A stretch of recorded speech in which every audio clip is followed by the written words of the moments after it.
welcome to the Relationship Smith Show. We're still getting set up, but we wanted to go live since we're running a little bit late. We got a bunch of new equipment that should have made everything easier, and of course, it went mushroom shaped. So, I wanted to thank everybody for being here. We have an exciting show lined up this week. We're going to be talking with swingers and people that are interested in adding extra bodies to the bedroom for fun. The whole genre. We will take questions. We will have people involved in the lifestyle, people who have experience, been doing it for a short amount of time, for a long amount of time. And as we get to them, Zaz will introduce them, bring them on. And it's going to be a swell time. Feel free to call with any questions. Always remember this is an educational conversation.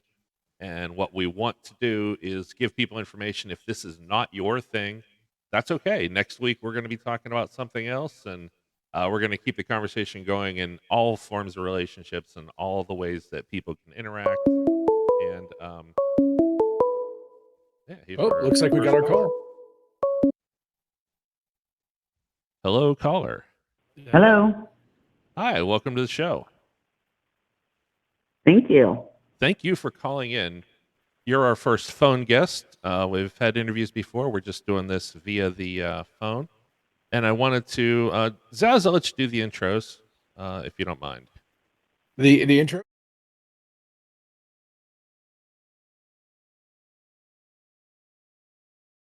You do have to be fairly brave and vulnerable and put yourself out there and let people think or say what they want to, but you're there and confident in what you're there.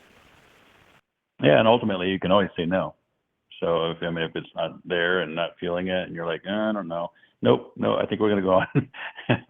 Oh no, you were asking some questions about our first experience there, and I think we were just trying to figure out what it is we wanted to do. I think we went the first night and we didn't really interact with anybody besides ourselves. Mm-mm. And we were like, let's take advantage of doing something out here, just kind of risque and not on our own. And we did. Had a great time. That was fun. So the next thing that I often see people asking about is the fantasy of, particularly men, seeing your wife with someone else versus actually seeing it, and then how you feel after you've, I guess they call it post-nut clarity. Did you go through that emotional ride, Gabe? Yeah, I did. Not necessarily the first time. I think it was after we had done a few threesomes that we had added a male in, and there was some, each person's a different person, obviously, so the dynamic seems and feels a little bit different. And whenever the focus really centers around her, and you're feeling like, okay, well, I'm kind of feeling like the third wheel here on this threesome, and so we had to talk a little bit, and you get into your head just a little bit, and what it is, I think, it's just fear. Sure. And wondering, how things are changing and what's going on in her head, what's going on here. I mean, and I think a lot of what I was doing was reading into it and believing things that my thoughts were coming up, and I'm taking them like, though they're like real, but they weren't. And it was all just fear of things changing, and didn't know what was happening. And really all we were there was having fun. And after I kind of, dealt with those feelings, it was a lot more fun. And again, going back to being vulnerable to excitement and change, a lot of communication. You think you have to have good communication. I think people think they do communicate well. Get into this, doing something like this different, you really need to communicate a lot. Yeah. And then communicate again. Yeah. I tell people that, especially who want to, maybe we could spice it up. Like, swinging will not fix a bad relationship. It will make it worse. You have to be in a good relationship. Oh no, it'll amplify. It amplifies. It definitely would. And Jeanette, we were lucky. We've been strong, and we went into this strong, and even going into this strong, all of a sudden things you thought you had dealt with from way back in your past life, all of a sudden, like, ooh, there they are. And you have to oh, okay, well, apparently I hadn't dealt with all that. So. Well, I think it's different too, because we're going into this where she and I have been, you're monogamous, and you don't we haven't ever had an issue where I've seen her looking off somewhere else or ogling over some guy or some thrill in her showing that excitement towards somebody else. Then I'm like, hey, wait, hold on. I have not seen this in you ever. And what the, You pardon can my swear French, here. but what the fuck? And, Who are you? Who are you? What's going on here? Okay, now and that's where a lot of communication, a lot of debriefing, and a lot of and recognizing it, seeing what it is. I mean, you can't expect somebody to go do something like that's that exciting and feels that good and not have reaction to it. Yeah. So I can't expect her to okay, you're focusing all that energy here. You can have fun and all, but you're not doing any of that joyful noise or anything. Sure. First time. That's the one thing that swingers have over everybody else is everybody knows what that first kiss with the partner was like, that first time they slipped a hand in their pants or whatever, that the most exciting moment of sex for the first year together. You could kind of get that with swinging, is that first bit of excitement of exploring somebody new. But what I want to do, I want to turn this around to Jeanette. How were you the first time you saw your husband with another woman?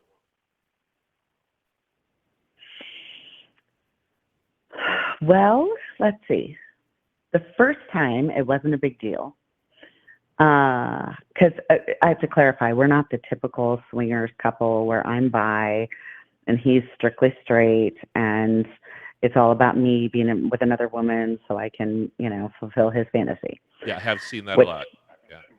Yes, we have seen that to be, somewhat true in a lot of situations. I'm pretty straight. So during this journey, so the first time we were with a couple, she was wanting to explore the female part. And so it was kind of just more of an educational kind of thing, and clarified for me, nope, pretty much how I like dicks. Yeah, sure. So it really wasn't a big deal. But then one time, after that was, I think, our second experience with another couple. The attraction, we were at a different club that was a lot smaller, and the attraction between him and this other girl was almost instant. And it was wait, what? Hold on a second.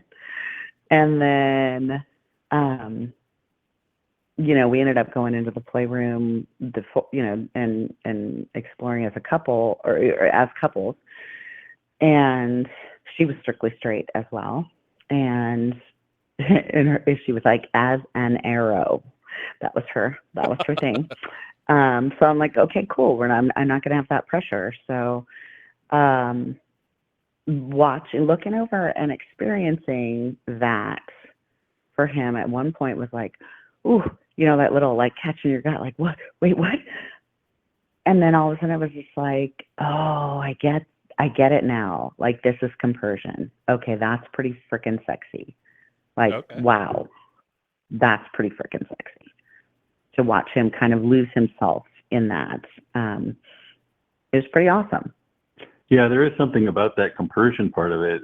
I had never really had any knowledge of the word, but then having read up and learned what the word was and then experienced the times whenever I've seen her just been oh my God, it feels so good.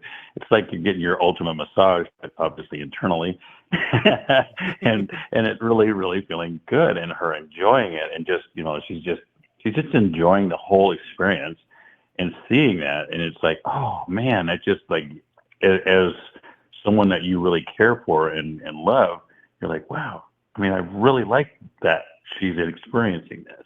So that is that compersion part of it that is a motivator. Sure. And certainly if you're looking over that and, not letting yourself get in your head about, oh my gosh, she's enjoying this other person so much. Why? Okay, she's never done that with me. Stop the crap in your head, because that's all just stinking thinking. Yeah, and you're not there to think. Right. You're here to experience, enjoy, and intake. Well, if you can think of other positions and other things and fun things to do, yeah, Sure. there. Yeah, every porn you've ever watched just springs to mind of all the things you want to try now. Yeah. Yeah. Like I saw that. Could that actually work? Yeah.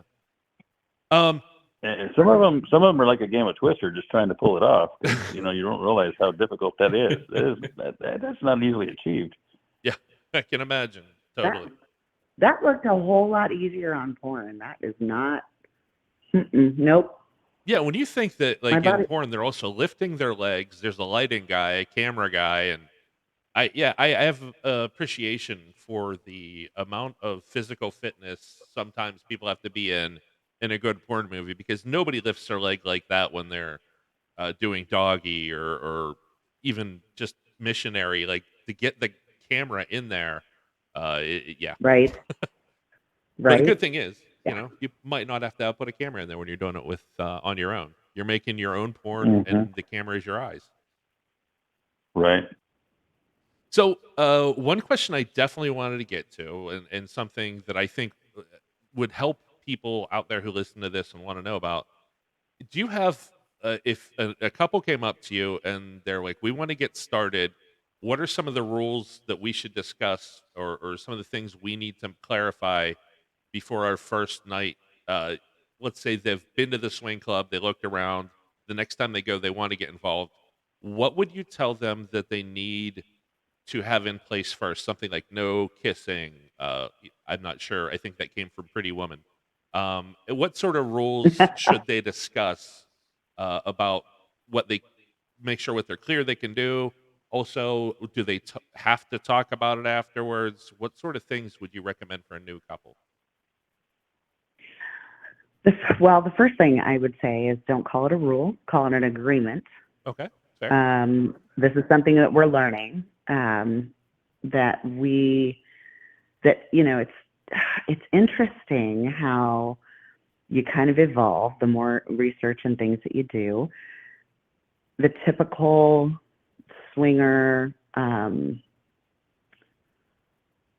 of scenario is that you either we only play together or we do play separate, or we have a veto policy that if somebody's like absolutely not, that person's not, nope, not okay with you, or not okay with me because I'm uncomfortable for you to play with that person. And we've come to find out that ultimately all that stuff just gets real messy and causes a whole lot of discord in the relationship. So going at it in terms of what are we agreeing to? I like it. I like it. I And use rules then, a lot because of all the other relationship stuff I deal with, but I think that's a much better word yeah, to use. yeah, because you want to figure out, like, if you're just going in as a brand new baby swinger and you're like, okay, what do we think we're comfortable with? And realize that you're probably you're not going to be completely right on all of it. So what do we feel like we're probably comfortable with at this point? Let's agree to, do we agree to this? Do we agree to that? Do we agree? I mean, like, kind of list it out a little bit, and then, have some kind of a signal to each other of, I don't like this. This isn't going the way, something doesn't feel right about this. I don't feel safe here. I don't feel, something like that, where one party or the other party isn't feeling safe. That's a big deal.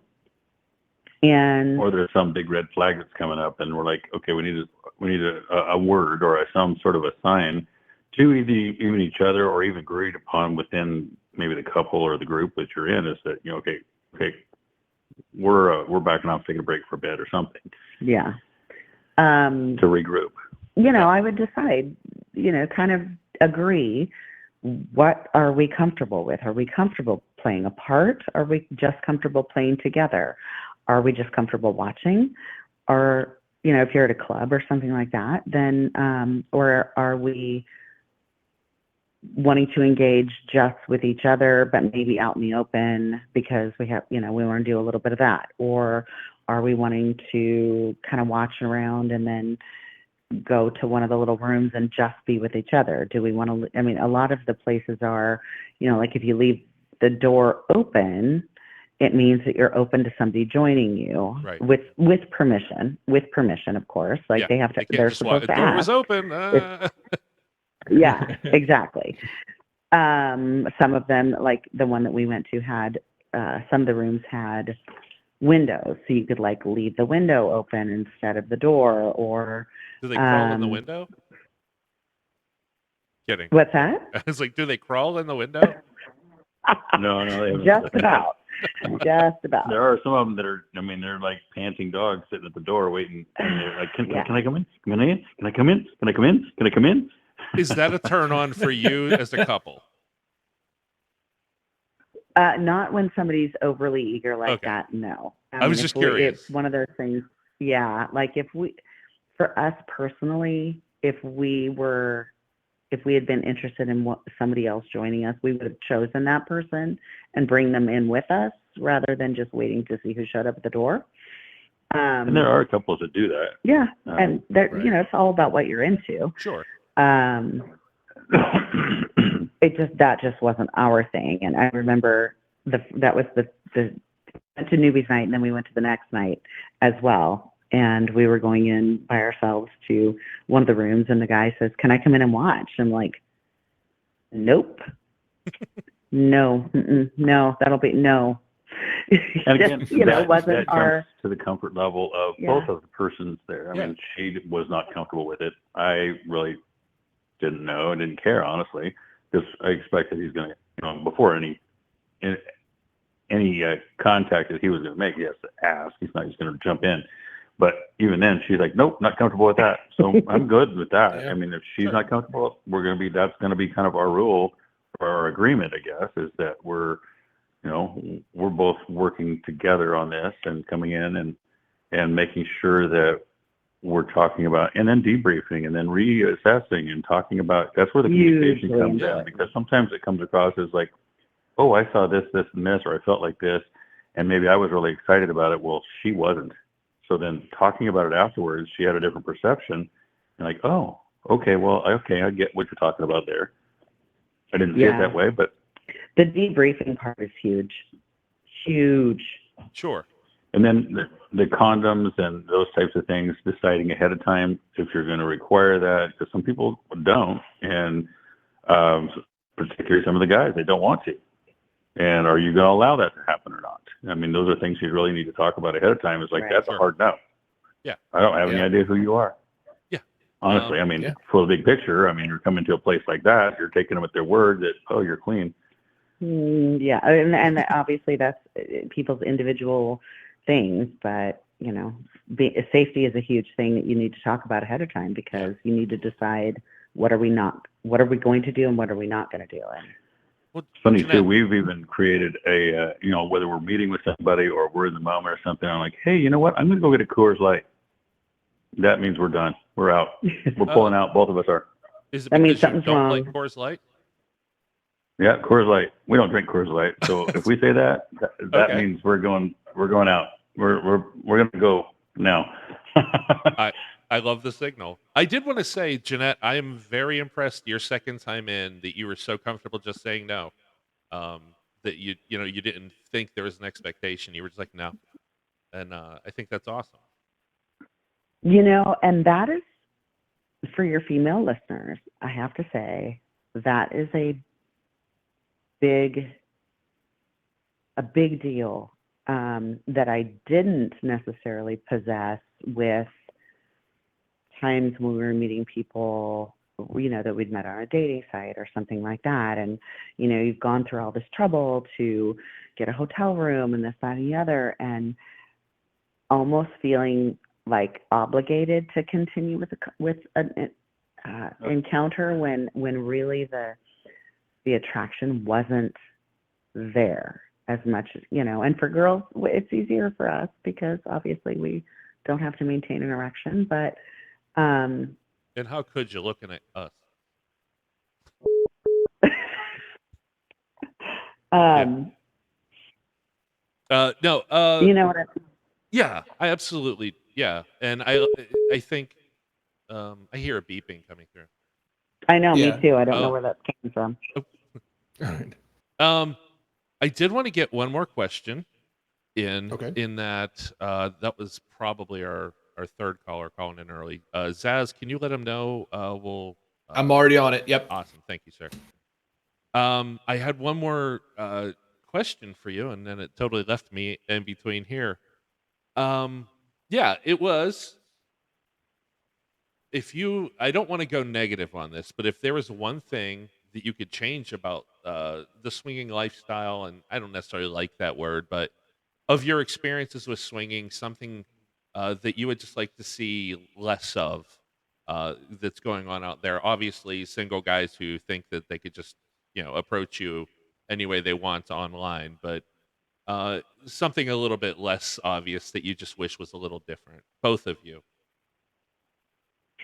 I will say, honestly, I think single guys sometimes get a bad rap because there are a lot of single guys out there that are pretty cool and aren't, jerks. That's very I would kind. like to see a little more tolerance in the lifestyle for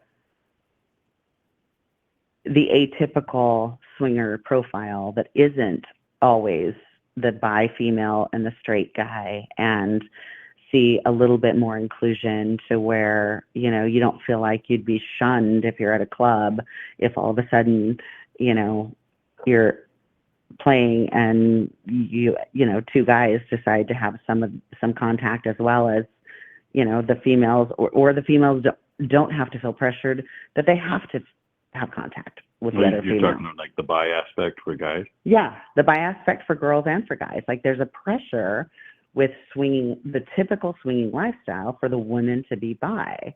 And there's almost like that's an expectation, but for bi males, it's like completely taboo, like Yeah, there not was okay this. under any sort of, and I just don't think that's cool because everybody's got their thing, and Yeah, come on, that's guys. why It's, we're all At least here. that's what we're Everybody. understanding when we're out in the clubs and places like that we've been to. That seems to be the thing there. And in the dating profiles for these apps that you can get on, it seems to be, and some of them are a little narrower, but some of them are pretty broadly allowing and accepting and open to.